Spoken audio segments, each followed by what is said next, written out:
الناس ما عادش بتقف مع الحق، بالعكس هما بيقفوا مع الأقوى.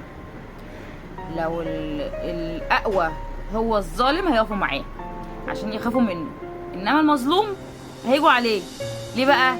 عشان يفضوا المشكلة. يعني حصل قاعدة عرفية وفي ظالم وفي مظلوم، بس الظالم لسانه طويل، الظالم ايده طويلة، الظالم بيقدر يتحكم في الناس، يعني ايده طايلة زي ما بيقولوا. يجوا على المظلوم معلش امشي الدنيا وبتمهم ان هم يخلصوا الموضوع ويحلوا القضية. الحوار ده تعرضنا له او انا شفته بعيني من حوالي 17 او 18 سنة، ان الناس بتيجي مع المظلوم، لا مع الظالم، عفوا شفتوا هي كلمة الحق بتطلع الاول، مع الظالم.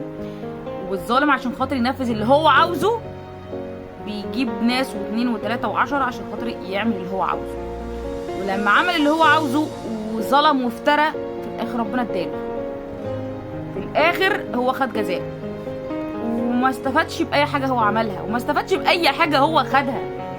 خد اللي خده وعمل اللي عمله، بس خلاص ربنا جزاه في الاخر. والمظلوم رجاله حق، وحتى لو ما خدش حقه كله هو خد جزء منه في الدنيا، واكيد ان شاء الله ياخد جزء منه او بقيته في الاخر. بس العادات العرفيه دي 3/4 الا من رحم ربي بطله.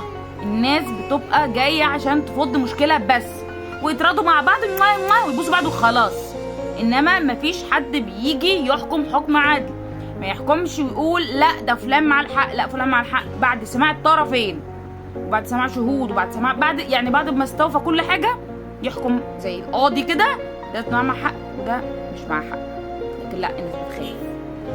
احنا بقينا في زمن البطل، بقينا اللي صوته عالي وصوته مسموع هو اللي تخاف منه، انما الغلبان اللي هو يعني خلاص انا ما فيش في ايده حيله برضو الا من رحم ربي، لا انا ما اقدرش اتكلم، احنا نيجي عليه يا عم بقى، تنزل بقى يا عم وخلاص هنراضيك وخلاص في الاخر يا عم، مش مشكله توجعش دماغنا بقى، المهم ان هم يطلعوا من القعده دي متصافين، وده احنا راضيناهم على بعض، ده الناس دي متراضيه، ده الناس دي متصافيه على اي اساس، احنا هنشتغل بعض. عايز تصافي حد رجع له حقه، وفلان قول له ده مش حقك. ما هو لو فلان عرف ان ده مش حقه، وان ده قال له ده مش حقك وده قال له ده مش حقك، يحترم نفسه.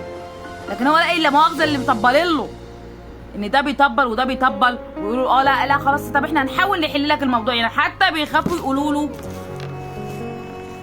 تليفون واحد، حتى بيخافوا يقولوا له ان هو ده مش حقك، لا بيقولوا له طب خلاص احنا هنحاول نحل لك الموضوع، هنحاول نكلمه، هنحاول نيجي عليه، هنحاول نظلمه، هنحاول نفتري، يا علم يا ظلمه.